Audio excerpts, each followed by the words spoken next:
नमस्कार साथियों, स्वस्तिक के ऑनलाइन प्लेटफॉर्म में आप लोगों का हार्दिक स्वागत है, अभिनंदन है। साथियों, आज हम संस्कृत के सामान्य परिचय के बारे में जानेंगे जो कि रीट और सीटेट लेवल की परीक्षाओं में बहुत ही उपयोगी है।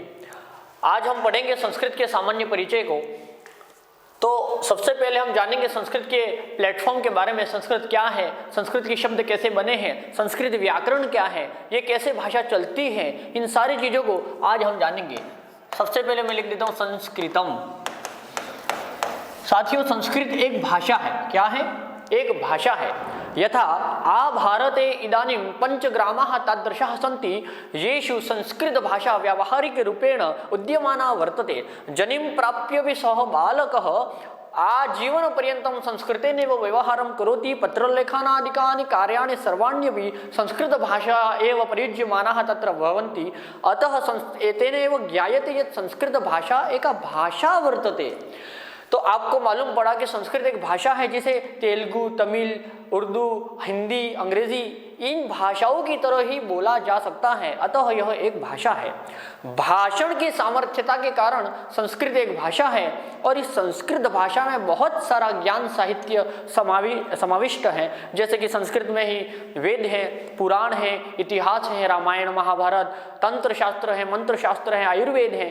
इस प्रकार कई सारे शास्त्र संस्कृत भाषा में लिखे गए हैं। इससे यह ज्ञात होता है ज्ञान सामर्थ्य के कारण संस्कृत एक विषय भी है। अतः आपको आज मालूम पड़ गया कि संस्कृत एक भाषा है क्योंकि बोला जा सकता है इस भाषा में, और संस्कृत एक विषय भी है। तो साथियों, आज हम विषय वाला पार्ट न पढ़ के आज हम भाषा वाला पार्ट पढ़ेंगे।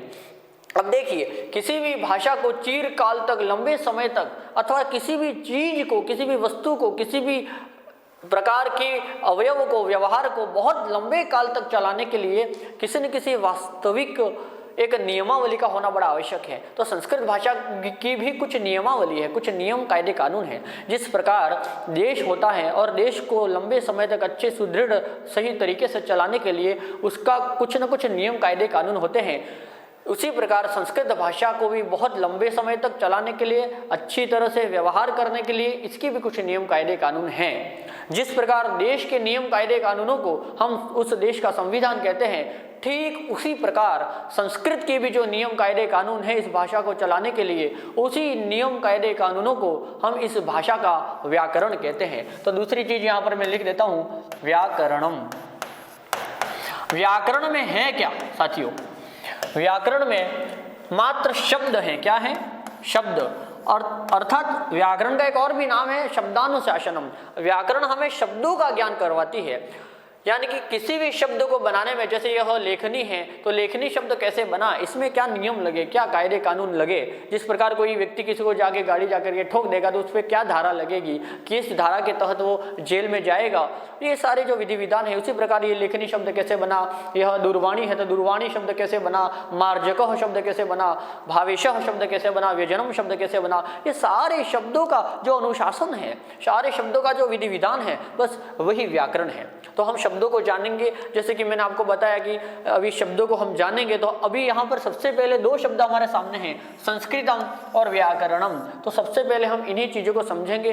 साथियों, मैं आपको बताना चाहूँगा व्याकरण के विषय में कुछ लौकिक उदाहरणों के द्वारा। जिस प्रकार किसी भवन को बनाने में कोई न कोई कच्चा माल लगता है, जैसे किसी भवन को बनाने के लिए ईंट, चूना, पत्थर इत्यादि कच्चा माल लगता है, ठीक उसी प्रकार संस्कृत व्याकरण का कोई भी शब्द बनाने के लिए कच्चा माल लगता है। उसी कच्चे माल को संस्कृत भाषा के व्याकरण के शब्दों को बनाने के लिए कच्चा माल लगता है, जिसे हम उपसर्ग कहते हैं। जिस प्रकार भवन बनाने के लिए रेत, ईंट, चूना, पत्थर आदि लगता है, वैसे वैसे शब्दों को बनाने के लिए उपसर्ग लगेगा। कोई न कोई उसके अंदर धातु लगेगी और कोई न कोई उसमें प्रत्यय लगेगा। तो उपसर्ग, धातु और प्रत्ययों के मिल के ही कोई ना कोई शब्द बनते हैं। जितने भी शब्द हैं सारे के सारे शब्दों में कोई ना कोई उपसर्ग होगा, या तो कोई ना कोई धातु होगा, या कोई ना कोई प्रत्यय होगा। उपसर्ग ना हो तो धातु और प्रत्यय तो रहेगा ही रहेगा। यही शब्दों के बनने का कच्चा माल है साथियों। तो अब अभी हम जानेंगे कि जैसे उपसर्ग, धातु और प्रत्ययों से शब्द सारे बनते हैं, तो वो शब्द कैसे बनते हैं, क्या है, उन विषयों को हम समझेंगे। और भी हम संस्कृत में कई सारी चीज़ें पढ़ते हैं, संधि पढ़ते हैं, समास पढ़ते हैं। तो एक उदाहरण के माध्यम से मैं आपको समझाना चाहूँगा कि जिस प्रकार कोई भवन बनता है और वह भवन किसी न किसी कच्चे माल से बनता है। पूरा का पूरा भवन बना तो ईंट, चूना, पत्थर, मिट्टी इत्यादि से ही है, पर फिर भी उस भवन के किसी कमरे को हम किचन कह देते हैं, किसी कमरे को हम हॉल कह देते हैं, किसी कमरे को हम बेडरूम और बाथरूम कह देते हैं। ठीक उसी प्रकार उपसर्ग धातु और प्रत्ययों से ही सारे शब्द बने हैं, परंतु फिर भी किन्हीं शब्दों को हम समास कह देंगे, किन्हीं शब्दों को हम कारक कह देंगे, किन्हीं शब्दों को हम संधि कह देंगे। समझ में आ रहा है? तो हम समझेंगे सबसे पहले कि ये संस्कृत शब्द कैसे बना, इसमें कौन सा धातु, कौन सा प्रत्यय और कौन सा उपसर्ग लगा है। तो साथियों, इसमें से कई बार प्रश्न भी पूछता है, सीटेट और रीट लेवल में बहुत ज़्यादा इसमें ऐसे प्रश्न पुटअप किए जाते हैं। तो संस्कृतम इस पद को हम समझेंगे सबसे पहले कि ये शब्द कैसे बना, इसमें कौन सा उपसर्ग धातु और प्रत्यय है। संस्कृतम में सम उपसर्ग है। कौन सा है? सम उपसर्ग है। डुक्रीय धातु है, डुक्रीय करणे ऐसा है, तो डुक्रीय धातु है और तो प्रत्यय है। आधा क और तो, अब चूंकि क आधा है, व्यंजन आधा वर्ण है, तो इसको बोलने में थोड़ा स्पष्टता से सुनाई नहीं देता क्योंकि व्यंजन आधा होता है। फिर भी मैं इसको जानने के लिए आपको बोल देता हूँ, ये तो प्रत्यय है, सम उपसर्ग है और डुक्रीय धातु है और तो प्रत्यय है।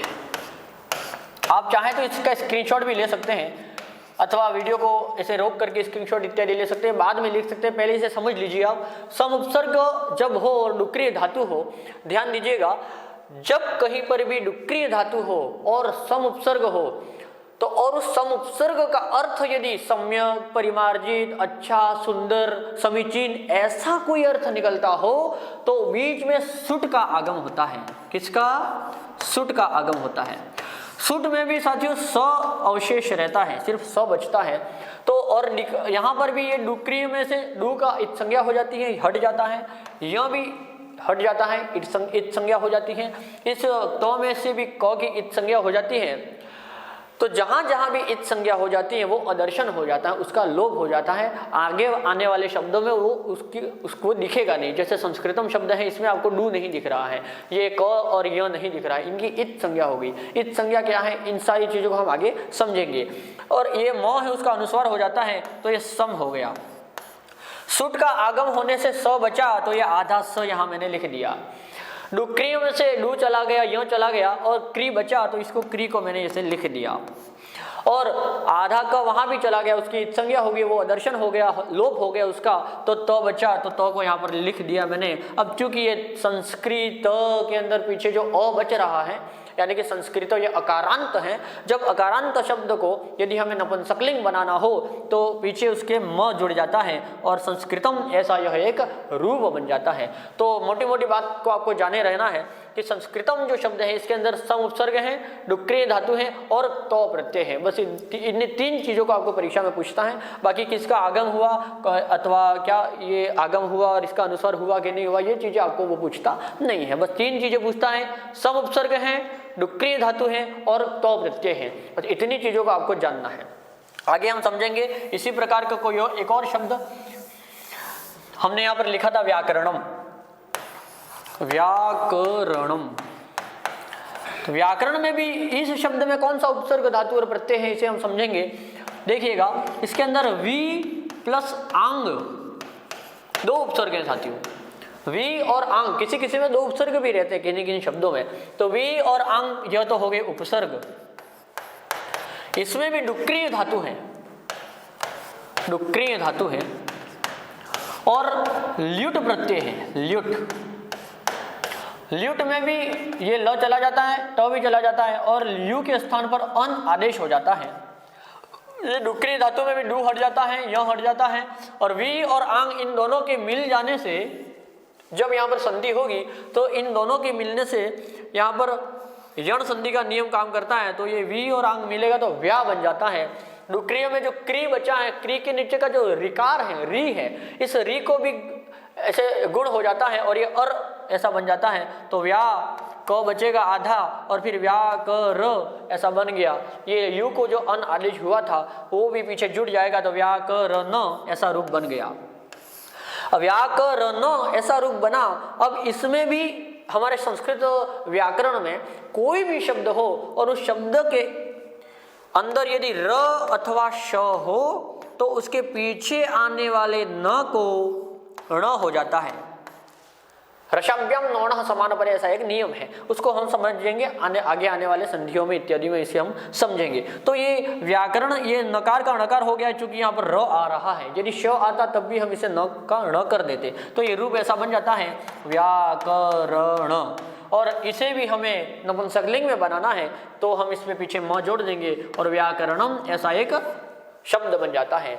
आपको पता चल गया संस्कृतम शब्द कैसे बना, व्याकरणम शब्द कैसे बना। संस्कृतम में समुपसर्ग है, डुक्रिय धातु है और तो प्रत्यय है, और व्याकरणम शब्द में वी और आंग उपसर्ग है, डुक्रिय धातु है और ल्यूट प्रत्यय है।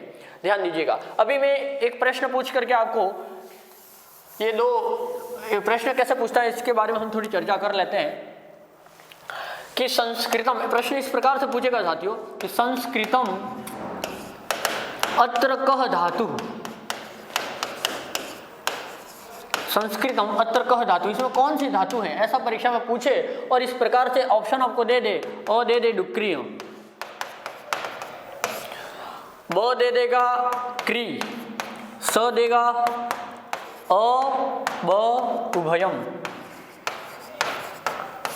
और द दे देगा किमपि न। बताइए आप इसमें से कौन सा राइट करेंगे। ज्यादातर छात्र यहाँ पर मात खा जाते हैं और डुक्रिय दे दिया, क्री दे दिया, वो उभयम दे दिया, तो वो कंफ्यूज हो जाते हैं अब करना क्या रहे कि डुक्रिय है कि क्री है, हम किसको माने। तो दोनों को मान करके वो स वाले ऑप्शन को वो राइट कर देते हैं, परंतु यह सरासर अन्याय हो जाएगा व्याकरण शास्त्र के साथ में, क्योंकि यहाँ पर सिर्फ और सिर्फ डुक्रिय धातु राइट मानी जाएगी कि डुक्रिय है तो डुक्रिय से ही तो क्री आया है।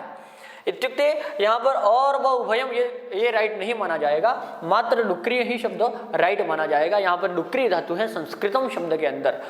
हाँ, डुक्रिय ना हो तब तो आप चाहो तो क्री कर सकते हैं, कोई दिक्कत नहीं है। आगे बढ़ते हैं हम। संस्कृत के कुछ इतिहास के बारे में हम जानेंगे। आपको पता चल गया कि संस्कृत का प्रत्येक शब्द किसी न किसी धातु उपसर्ग और प्रत्यय से मिलकर बना होता है, और हमने व्याकरण और संस्कृत दो शब्दों को बना दिया।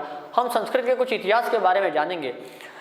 इस संसार में जब ब्रह्मांड की जब उत्पत्ति हुई, सृष्टिकर्ता ब्रह्मा ने जब इस पूरे ब्रह्मांड को बनाया, तो ऐसा ऋग्वेद में एक ऐसा वाक्य आता है कि सर्वासाम विद्यानाम आदि प्रवक्ता ब्रह्मा, समस्त विद्याओं के आदि जो प्रवक्ता हुए, सबसे पहले सारी विद्याओं को देने वाले जो थे, बखान करने वाले जो थे, उनका नाम था ब्रह्मा।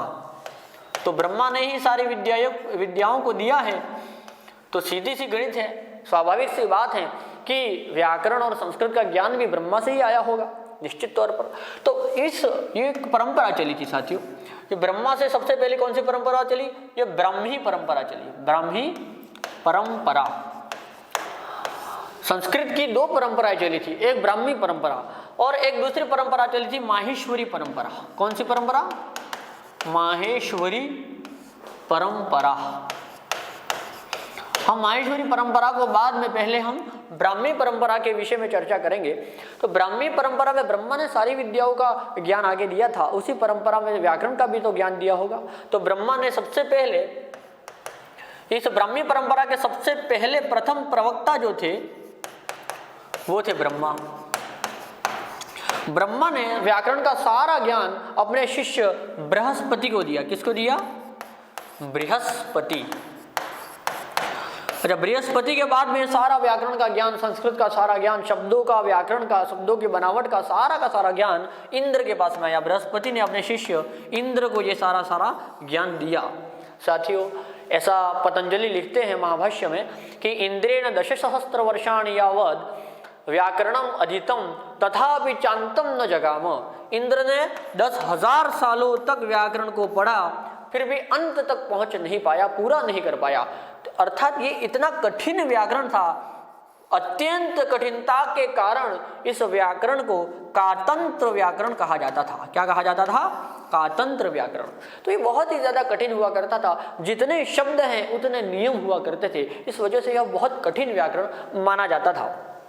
तो ये परंपरा जैसे जैसे आगे बढ़ती है, बहुत आगे आने वाले समय में दक्षिण भारत का कुछ और प्रकार की व्याकरण बोलने लगा, उत्तर भारत का व्यक्ति कुछ और प्रकार की व्याकरण बोलने लगा। इस प्रकार की दुविधाजनक स्थिति जब संस्कृत भाषा के साथ में हुई, तब वास्तविक एक निश्चित किसी नियमों की आवश्यकता थी। तो ऐसे समय में, ऐसे काल में आज अभी पाकिस्तान हमसे अलग हो चुका है, परंतु ऐसे काल का जो समय, एक कालखंड हमारे यहाँ पर आया,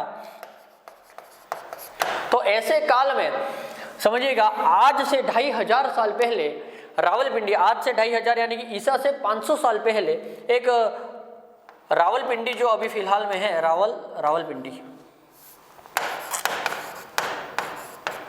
रावलपिंडी पाकिस्तान में है फिलहाल में। तो रावलपिंडी के पास में एक शालातुर नाम का गांव हुआ करता था। कौन सा साथियों? शालातुर। और ये बात जो मैं आपको बता रहा हूँ ये आज से 2500 साल पहले की है, अर्थात ईसा से 500 साल पहले। आज से 2500 साल 2021 आज चल रहा है, यानी कि ईसा को मरे आज 2021 साल हो गए।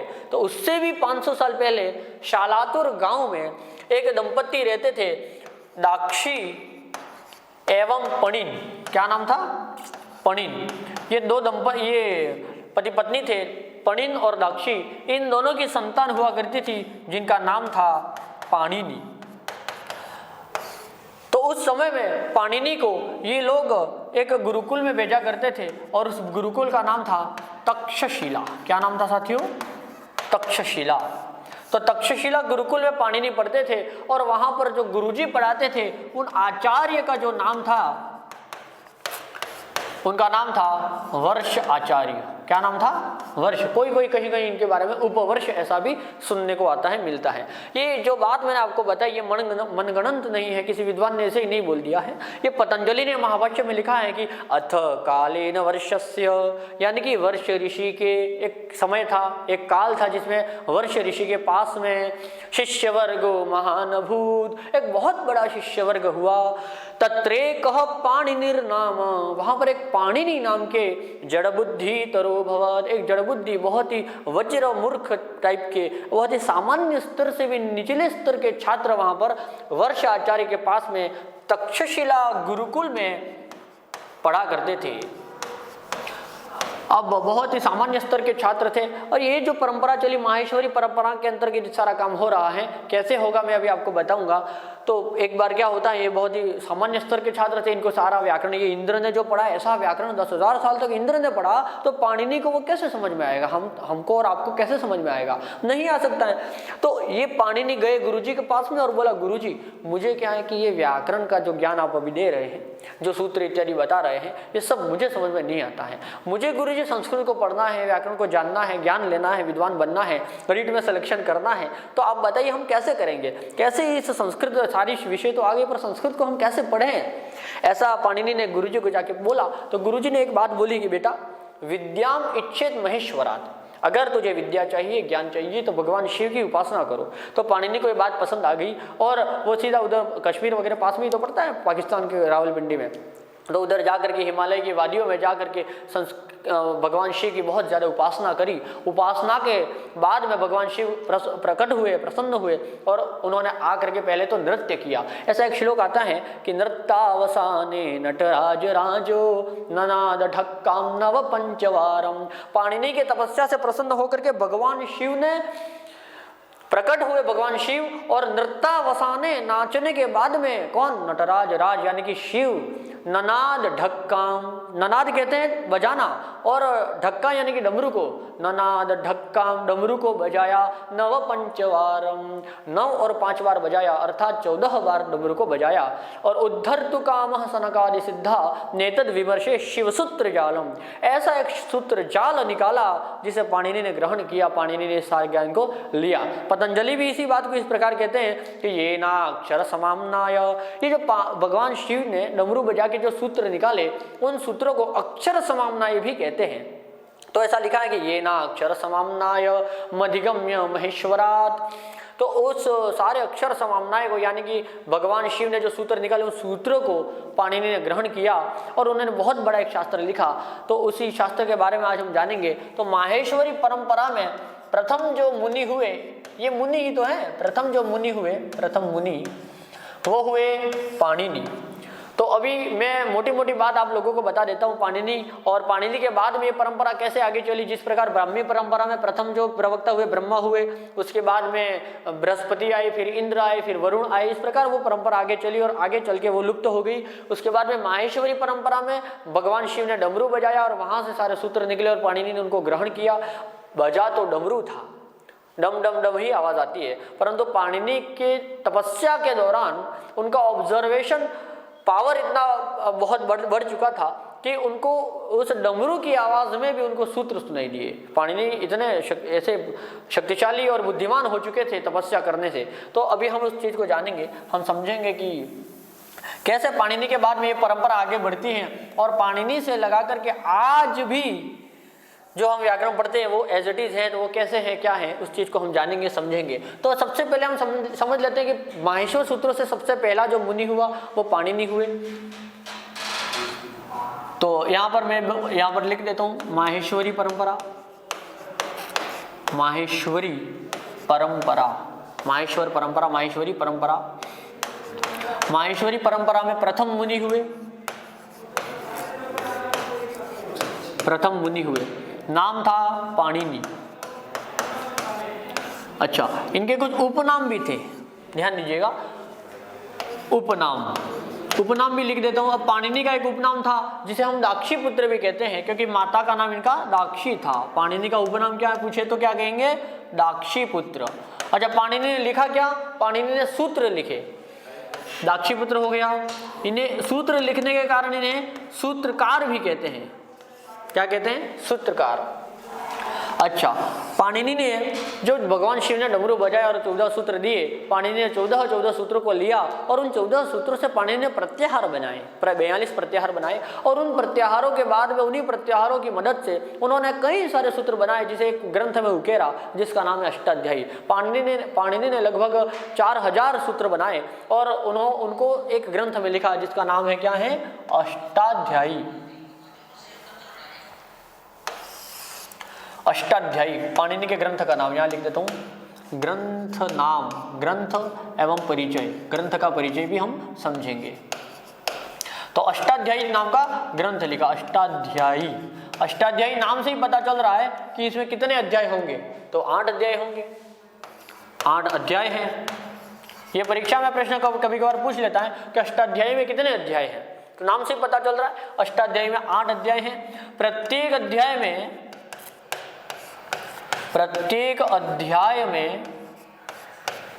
4 पाद हैं। कितने पाद हैं, 4 पाद हैं। अच्छा, एक अध्याय में 4 पाद हैं, तो 8 अध्याय में मिलके कितने पाद होंगे, कुल पाद कितने हैं, कुल पाद 32 पाद हुए। तो परीक्षा में नॉर्मल सा सवाल यदि पूछ ले कि अष्टाध्यायी में कुल कितने पाद हैं, तो 32 पाद हैं। बस ये अष्टाध्यायी के बारे में आपको परिचय दे दिया। प्रथम मुनि हो गए। देखिए, देश का संविधान लिखा गया है तो उसमें भी किसी एक व्यक्ति ने नहीं लिख दिया, सारे नियम एक ही आदमी ने नहीं बना दिए हैं।